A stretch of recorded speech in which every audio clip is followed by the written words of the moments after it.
Si tu ne sais pas comment gérer correctement la femme qui te plaît, littéralement tu vises entre deux feux. Mon ami, soit tu restes silencieux comme un idiot, soit tu lui démontres de l'intérêt dès la première minute et tu reçois la réponse classique. Ah, j'ai un copain. Mais calme-toi. Il existe une troisième issue, plus intelligente, qui te permet de montrer de l'intérêt sans perdre ta valeur. Et, dans cette vidéo, je t'enseigne exactement comment faire. Alors accorde-moi toute ton attention. Alors mets un like à cette vidéo, si c'est le type de contenu qui te plaît. Et allons à ce qui importe réellement. Regarde, la plupart des hommes ont ce complexe bien ancré, que montrer de l'intérêt pour une femme signifie qu'ils l'ont déjà perdue. Mais c'est un pur mensonge, mon ami. L'erreur n'est pas dans l'attraction en soi. L'erreur est dans comment tu la démontres. Si tu démontres ton intérêt d'une façon qui te fait perdre de la valeur, eh bien oui, tu as perdu. Mais si tu le fais intelligemment, c'est là qu'est la différence entre l'homme commun et le stratège. Tu comprends? Il y a une différence énorme entre dire « tu me plais » et t'offrir comme si tu étais un sandwich du coin. Le secret s'appelle la prémisse. Ou comme j'aime l'appeler, lui montrer que tu la vois comme une femme qui pourrait être l'une de tes options, mais pas comme si tu avais déjà gravé son nom sur ton alliance de mariage. Mais que signifie exactement la prémisse? Cela signifie qu'avant de parler, même avant d'envoyer le premier message, tu as besoin de lire la pièce. Dans quel type de série es-tu sur le point d'entrer? Est-ce une série dramatique sur un employé qui a renoncé à sa vie et veut soudainement se sentir important? Est-ce une série sociale sur des amis partageant des pensées aléatoires? Ou peut-être est-ce une série mystérieuse, avec une légère tension et de longs regards, où nous ne savons pas ce qui peut arriver?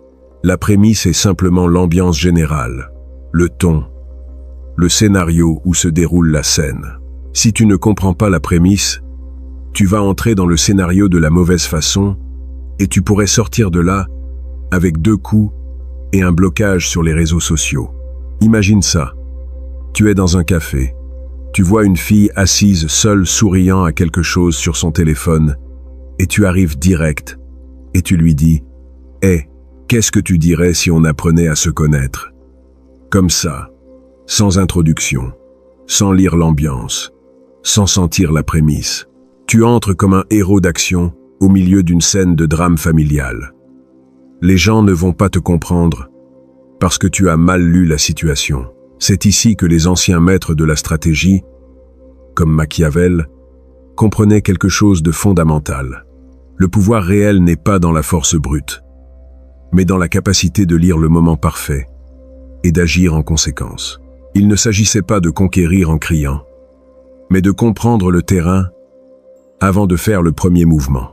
La prémisse est l'idée générale qui guide la conversation.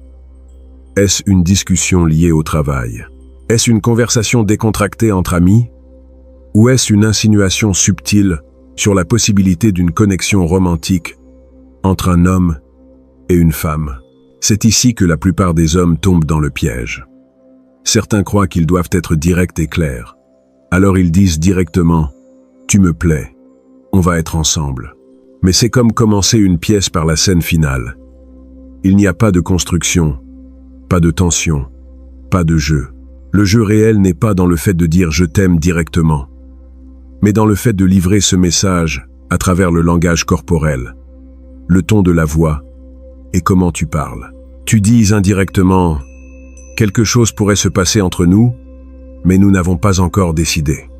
Il y a un peu de mystère, une sensation de jeu, mais pas de jeu bon marché.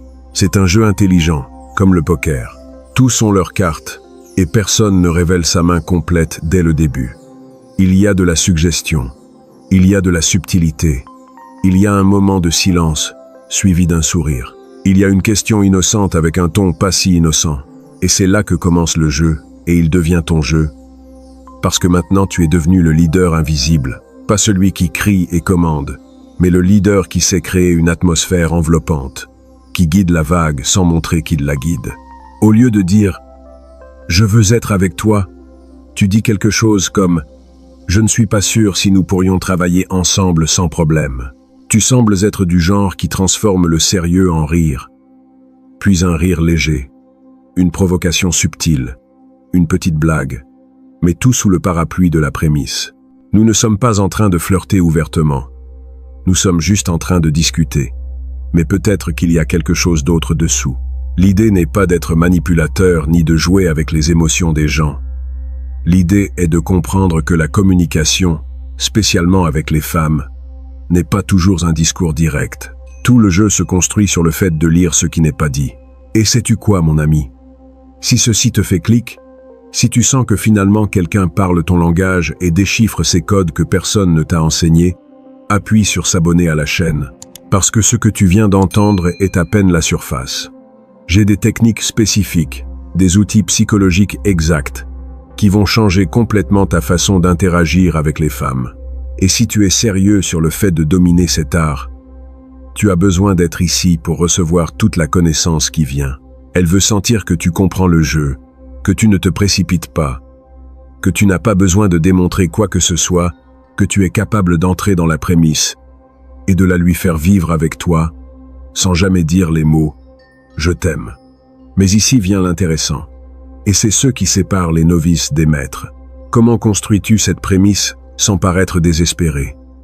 Comment lui dis-tu qu'elle te plaît sans paraître porter une pancarte qui dit « s'il te plaît, remarque-moi ». C'est là qu'entrent tes outils dorés. Maintenant que tu comprends ce qu'est la prémisse, tu as besoin de savoir comment la construire sans avoir l'air d'un nécessiteux. Parce qu'une chose est de comprendre la théorie, et une autre très différente est d'avoir les armes exactes pour l'exécuter. Regarde, mon ami, les hommes qui ne sont jamais rejetés n'utilisent pas de phrases bon marché, ni de trucs de manuel. Ils utilisent des armes psychologiques. Et je ne parle pas de manipulation bon marché. Je parle de comprendre comment fonctionne l'esprit féminin et de travailler avec cette nature, pas contre elle. La première arme s'appelle la prémisse négative. À quel point est intelligent de dire quelque chose que tu n'as pas dit explicitement. Tu ne l'as pas loué. Tu ne lui as pas dit « tu es magnifique » ou « je t'adore », mais tu l'as emmené dans un monde imaginaire, un qui a une relation et ensuite une rupture. Par exemple, « Ah, c'est clair que nous allons rompre bientôt » ou « Ça c'est un drapeau rouge. Je ne crois pas que notre truc va marcher comme ça. » Regarde l'intelligence derrière cela. Tu n'as pas dit « Commençons une relation ». Tu as fait en sorte qu'il semble qu'il y avait déjà une relation et qu'elle s'est terminée pour une raison idiote. Cette simple insinuation plante l'idée d'une relation passée et active son cerveau pour se demander « Il a dit ça parce qu'il me voit de cette façon. Sommes-nous en train de jouer un type différent de jeu amoureux ?» Et c'est exactement ce que tu veux. Ouvrir les portes de son imagination sans te mettre dans une position de faiblesse. La deuxième arme sont les questions hypothétiques. Au lieu de parler directement d'elle et toi, tu enveloppes la conversation intelligemment sous forme de questions hypothétiques qui la fait s'imaginer un scénario où elle est avec toi. Par exemple, imagine qu'on sortait ensemble. Qui crois-tu serait le plus jaloux? Tu n'as pas dit que tu sors avec elle, mais tu l'as tiré vers une expérience mentale où les deux sont à l'intérieur d'une scène émotionnelle. Son cerveau commencera automatiquement à traiter la situation comme si elle était réelle. Et dès ce moment, se forme un nouveau lien psychologique. Ce type de question fonctionne comme un virus. Il ne montre pas son effet immédiatement, mais il s'introduit et commence à faire voltiger des questions en elle. Pourquoi a-t-il dit ça? Comment me voit-il? Est-il en train de flirter avec moi de façon intelligente? Tu lui as donné un petit scénario, et elle a commencé à jouer dedans sans s'en rendre compte. La troisième arme est le jeu de rôle. Et c'est ici que commence l'amusement pour de vrai. Si tu as ne serait-ce qu'un tout petit peu de confiance en toi, cet outil pourrait devenir ton arme la plus forte parce qu'il crée une scène complète, pleine de sentiments, de rires et d'attractions, mais sans aucun engagement réel. Par exemple, tu lui dis « Je n'arrive pas à croire que tu sois ici, après ce qui s'est passé entre nous, après qu'on a rompu. Maintenant tu es en train de créer une histoire fictive, avec un grain de vérité. Ce qui rend puissante cette approche, c'est qu'elle te donne le contrôle total sur l'ambiance. Tu contrôles la scène, le dialogue et les émotions qui se produisent à l'intérieur d'elle. Et si elle rit, alors non seulement tu l'as fait rire, tu lui as fait vivre une scène interne et te voir comme quelqu'un qui, une fois, a fait partie de sa vie. C'est ici que les grands stratèges de l'histoire, comme Machiavel, comprenaient que le pouvoir véritable vient du fait de contrôler la perception, pas les faits. Tu n'as pas besoin d'être son ex-petit ami. Tu as juste besoin que pour un moment, son esprit traite cette possibilité comme réelle. Mais attends, parce que ces 3 outils sont à peine le commencement. Ce sont ceux qui séparent l'homme commun de celui qui comprend le jeu. Mais il y en a 2 de plus. 2 qui vont direct au cœur de ce qui émeut réellement une femme. La 4e arme est l'humour émotionnel ou des blagues qui sont drôles, mais contiennent une insinuation émotionnelle subtile. Tu ris, elle rit, mais soudain la blague porte une signification plus profonde qui fait que le cœur saute un demi-battement. Par exemple, « Ah, tu vois, juste parce que j'ai dit ça. Sûrement nous allons nous disputer tout le temps après le mariage. » Ce type d'humour fait quelque chose de fondamental. Il transforme le rire en une conversation sur vous deux, même si ce n'est qu'en blague. Elle sait, et tu sais, que tu insinues quelque chose de plus profond. Alors, si elle rit ou répond sur un ton similaire, ou même reste silencieuse avec un sourire, c'est un accord silencieux. Cette blague légère envoie des signaux intelligents à son subconscient disant « Nous ne sommes pas de complets étrangers. » Un autre scénario est possible. La 5e arme est de parler de dynamique homme-femme. Tu n'es pas ici pour parler de la météo ou des nouvelles. Tu t'approches du sujet des relations, de l'attraction et de l'interaction homme-femme. Alors, tu commences à introduire des sujets qui ouvrent la porte à ce type de connexion. Par exemple, tu sais que je me demande toujours, un homme et une femme, peuvent-ils être juste amis? Ou, quelle est la chose numéro 1 qui refroidit une femme chez un homme? Avec ça, non seulement tu commences une conversation profonde, tu l'amènes dans une atmosphère psychologique liée à toi. À partir de là, tu commences à poser des questions encore plus intelligentes comme « Et qu'est-ce que tu penses de moi ?» ou « Crois-tu que je tombe dans ces mêmes erreurs ?» Et sans lui demander de l'attention, tu l'as mise dans le rôle d'évaluatrice. Tu l'as fait penser à toi comme homme. Et plus une femme évalue un homme, plus elle commence à le voir comme une option potentielle. Maintenant que tu connais ces 5 armes psychologiques pour créer de l'attraction sans paraître désespéré, j'ai besoin de savoir quelque chose de toi. As-tu utilisé l'une de ces techniques avant, peut-être sans t'en rendre compte? As-tu déjà fait une blague sur le fait de rompre avec quelqu'un avec qui tu ne sors même pas? Comment a-t-elle réagi? Raconte-moi ton expérience dans les commentaires. Plus tu me donnes de détails, mieux je pourrai t'aider à perfectionner ta technique. Je lis chaque histoire, parce que chaque situation m'apprend quelque chose de nouveau sur comment fonctionnent ces dynamiques dans la vraie vie. Mais voici le plus important de tout, et c'est ce que la majorité ne comprend jamais. Le plus important que la majorité ne comprend jamais est ceci. Toutes ces techniques que tu viens d'apprendre ne sont pas des trucs bon marché pour obtenir des numéros de téléphone. Ce sont des outils pour changer fondamentalement comment une femme te perçoit au niveau subconscient.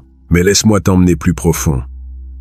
Mon ami, laisse-moi te montrer les 2 dernières armes qui séparent le séducteur amateur du maître absolu. L'humour émotionnel n'est pas raconter des blagues. C'est créer des moments où le rire se mélange avec une sensation dans l'estomac, où quelque chose d'apparemment innocent touche une fibre plus intime. C'est comme quand tu dis « Ah, rien qu'avec ce que tu as dit, c'est sûr qu'on va se battre tous les jours quand on vivra ensemble. Tu vois ce qui s'est passé là ?» Elle rit. Mais son esprit a traité, pendant une fraction de seconde, l'image de vous, vivant ensemble. Ce n'était pas une proposition, c'était une expérience émotionnelle déguisée en blague. Ce type d'humour fait quelque chose que les psychologues appellent ancrage émotionnel. Chaque fois qu'elle se souviendra de ce rire, elle se souviendra aussi de la sensation de s'imaginer avec toi dans une situation intime. Et ça, mon ami, c'est du pouvoir pur. Mais voici la technique la plus dangereuse de toutes. Les dynamiques homme-femme. Quand tu introduis ces sujets, tu n'es pas seulement en train de converser. Tu es en train de te positionner comme l'homme qui comprend le jeu sexuel à un niveau que la plupart ne savent même pas qu'il existe. Tu lui demandes des choses comme « Qu'est-ce qui te dérange le plus chez les hommes quand ils essaient de te conquérir ?» Et là, la magie opère. Elle commence à te parler de son expérience avec d'autres hommes, mais inconsciemment, elle est en train de te donner le manuel d'instruction de comment la conquérir. Ensuite, tu lui demandes « Et moi, je tombe dans l'une de ces erreurs. » Et boum, tu viens de faire qu'elle t'évalue comme option romantique. Tu n'es plus un ami occasionnel. Tu es un homme qui est en train d'être mesuré pour quelque chose de plus sérieux. Machiavel comprenait que la véritable conquête ne vient pas de la force brute, mais de faire que l'autre prenne les décisions que tu veux qu'il prenne, mais en se sentant complètement libre en le faisant. C'est exactement ce que tu es en train de faire ici. Elle t'évalue. Mais toi, tu as construit le cadre de cette évaluation. Tu as posé les règles du jeu sans qu'elle s'en rende compte.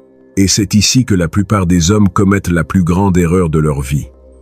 Ils arrivent à ce point et ruinent tout, parce qu'ils ne comprennent pas le message le plus important qu'elle doit recevoir. Écoute-moi bien, parce que cela va sonner contradictoire, mais c'est la vérité la plus pure qui existe. Tu dois montrer qu'elle te plaît, mais aussi que tu n'as pas besoin d'elle. Tu dois communiquer de l'intérêt, mais depuis une position de pouvoir, pas de supplique. Le message qui doit passer à travers chaque technique, chaque insinuation, chaque outil est « Je suis un homme et tu es une femme. Nous explorons si quelque chose entre nous est possible, mais je ne cours pas derrière toi comme un enfant cherchant l'amour de sa maman. Parce que regarde mon ami, quand une femme sent que tu as besoin d'elle, quand elle perçoit ce désespoir dans ton énergie, quelque chose dans son cerveau primitif s'éteint automatiquement. Ce n'est pas de la cruauté, c'est de la biologie. Les femmes sont programmées pour se sentir attirées vers l'homme qui a des options, vers celui qui pourrait la choisir elle, mais qui pourrait aussi ne pas le faire, vers celui qui crée la sensation qu'être avec lui est un privilège, pas un droit. C'est pour ça que toutes ces techniques fonctionnent, parce qu'elles communiquent l'abondance sans arrogance, communiquent la confiance sans désespoir, communiquent la possibilité sans garantie. Quand tu utilises la prémisse négative, tu lui dis « Nous pourrions essayer, mais peut-être que ça ne marchera pas. » Quand tu utilises des questions hypothétiques, tu lui dis « Imagine que nous étions ensemble, mais c'est seulement une expérience mentale. » Quand tu joues des rôles, tu lui dis « Nous pourrions avoir une histoire, mais c'est seulement un fantasme amusant. » Tout ça crée ce que j'appelle la tension productive. Elle veut résoudre l'incertitude. Elle veut savoir si réellement elle te plaît. Elle veut savoir si tu as des intentions sérieuses. Mais toi, tu maintiens cette tension parce que tu sais que la résolution tue l'attraction. Laisse-moi te donner un exemple concret. Tu es avec une fille. Vous avez utilisé ces techniques. Elle est clairement intéressée. Et elle te demande directement « Je te plais ou pas ?» L'homme commun dit « Oui, tu me plais beaucoup. » Et là, le jeu est fini. Le stratège dit « Je n'ai pas encore décidé. Tu as du potentiel, mais tu es un peu problématique. » Et la tension reste vivante. Tu vois la différence? Dans le premier cas, tu lui as donné toute l'information. Dans le second, tu l'as fait travailler pour cette information. Mais ici, je veux connaître ton opinion, mon ami. Laquelle de ces deux réponses te paraît la plus efficace quand une femme te demande directement si elle te plaît? A. Je n'ai pas encore décidé. Tu as du potentiel, mais tu es problématique. B. Tu me plais, mais je ne sais pas si nous sommes compatibles. Écris A ou B dans les commentaires et explique-moi rapidement pourquoi tu as choisi cette option. Je veux voir quelle approche gagne dans cette vidéo, parce que ça va me dire beaucoup sur à quel point vous comprenez bien le jeu. Mais attends, parce que tout ce que je t'ai enseigné jusqu'à présent, ce ne sont que les outils. Le véritable pouvoir, la transformation réelle, vient quand tu changes complètement ta mentalité sur ce que signifie être un homme dans le jeu de la séduction. Et ça, mon ami, c'est ce qui sépare ceux qui utilisent des techniques de ceux qui deviennent le type d'homme qui attire naturellement les femmes sans effort. Ceux qui deviennent le type d'homme qui attire naturellement les femmes sans effort ont compris quelque chose qui va au-delà de n'importe quelle technique ou phrase intelligente. Ils ont changé complètement leur mentalité sur qui ils sont dans le jeu de la séduction. Écoute-moi bien, mon ami, parce que c'est ce qui sépare pour toujours les hommes communs des stratèges. Le message secret qu'elle doit recevoir dans chaque interaction, dans chaque regard, dans chaque mot qui sort de ta bouche, est celui-ci. Je suis un homme et tu es une femme. Nous explorons si quelque chose entre nous est possible. Mais je ne m'en dis pas ton amour comme un enfant perdu cherchant l'approbation de sa maman. Tu comprends la différence brutale qui existe là? Tu n'es pas un spectateur ébloui admirant depuis les gradins. Tu es un participant actif. Un partenaire dans la décision. Oui, elle te plaît. Mais la vraie question, celle qui marque toute la différence, est: le mérite-t-elle? Cette différence d'attitude est ce qui change tout. Les femmes se sentent attirées vers l'homme qui ne s'accroche pas à elles comme une tique désespérée, mais qui n'a pas non plus peur de montrer son intérêt de façon intelligente. Elles se sentent attirées vers l'homme qui a des options, et voient qu'elle pourrait être l'une d'elles. Mais pas n'importe qui n'entre. Toi, tu es celui qui crée l'ambiance, celui qui établit la prémisse, celui qui la fait réfléchir. Et si elle entre dans cette vibe, si elle décide d'entrer dans ton monde émotionnel, c'est là que le jeu devient le tien. Mais laisse-moi t'emmener encore plus profond, parce que c'est là que la philosophie devient pratique et où tu comprends pourquoi fonctionne tout ce que je t'ai enseigné. Quand une femme t'évalue, son cerveau primitif est en train de poser une question fondamentale. Cet homme va-t-il me survivre émotionnellement? Pas consciemment, bien sûr, mais au niveau instinctif, elle est en train de mesurer si tu es le type d'homme qui va s'effondrer émotionnellement si elle ne te correspond pas, ou si tu es le type qui va aller bien peu importe ce qui se passe. Les hommes qui mendient de l'attention, qui se désespèrent, qui ont besoin de validation constante, activent toutes les alarmes biologiques de rejet dans le cerveau féminin. Non pas parce que ce sont de mauvaises personnes, mais parce qu'ils représentent une instabilité émotionnelle. En revanche, l'homme qui communique: tu me plais, mais je serai parfait si tu décides que nous ne sommes pas compatibles, active quelque chose de complètement différent. Il active la curiosité, le respect, et cette sensation dangereuse de celui-ci pourrait être celui qui m'échappe si je ne fais rien.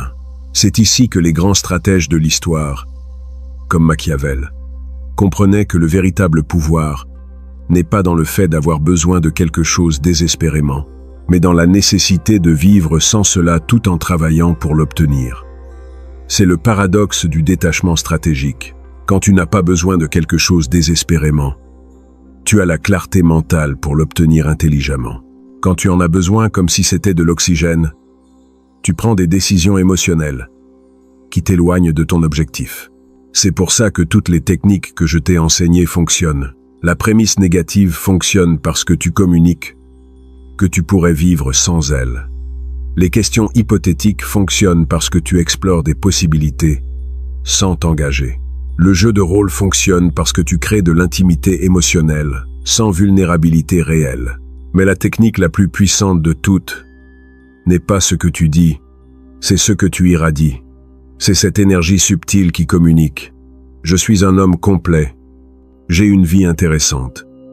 Tu pourrais être une addition incroyable à cette vie, mais tu n'es pas nécessaire pour que cette vie soit incroyable. Cette énergie, mon ami, est irrésistible parce qu'elle dit à son cerveau primitif: cet homme va me survivre émotionnellement.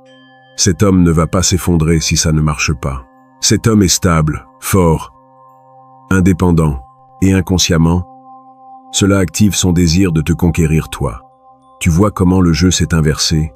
Au lieu que toi tu la poursuives elle, maintenant elle veut s'assurer que toi tu la choisisses elle. Mais cela requiert quelque chose que la plupart des hommes ne sont pas disposés à faire. Cela requiert que tu travailles réellement à devenir ce type d'homme. Tu ne peux pas feindre cette énergie. Tu ne peux pas jouer cette confiance. Tu dois la développer authentiquement. Tu dois avoir une vie qui en vaut réellement la peine. Tu dois avoir des objectifs, des passions, un but, Tu dois être le type d'homme qui authentiquement irait bien seul. Pour que quand tu choisis d'être avec quelqu'un, ce soit un choix conscient, pas un besoin désespéré. Parce que regarde, mon ami, tu peux utiliser toutes les techniques du monde, mais si ton énergie interne crie « S'il te plaît, aime-moi », toutes ces techniques vont se sentir manipulatrices et vides. Mais quand ton énergie interne dit « Je suis un homme précieux, explorant si toi aussi tu l'es », alors chaque technique devient une extension naturelle de qui tu es. Tu n'es plus en train de jouer un rôle. Tu es devenu le personnage. Et là, mon frère, c'est là que la séduction cesse d'être un ensemble de trucs et devient une façon de vivre, où tu arrêtes d'être quelqu'un qui utilise des techniques pour conquérir des femmes et tu deviens le type d'homme que les femmes veulent conquérir. C'est ça le vrai secret. C'est ça le changement qui marque la différence entre le succès temporaire et le pouvoir permanent. Entre obtenir des numéros de téléphone et construire des connexions réelles avec des femmes de qualité. Et si tu es arrivé jusqu'ici, si tu as absorbé chaque mot, chaque concept, chaque stratégie, et si tu es arrivé jusqu'ici, si tu as absorbé chaque mot, chaque concept, chaque stratégie, alors tu n'es plus le même homme qui a commencé à regarder cette vidéo. Tu comprends déjà la différence entre mendier de l'amour et créer de l'attraction. Maintenant tu as le pouvoir d'entrer dans n'importe quelle conversation avec une femme en sachant exactement comment construire cette tension productive qui la fait penser à toi. Mais ici, j'ai besoin de ton aide, mon ami. Dans les commentaires, laisse-moi un conseil que tu donnerais à un autre homme qui commence sur ce chemin.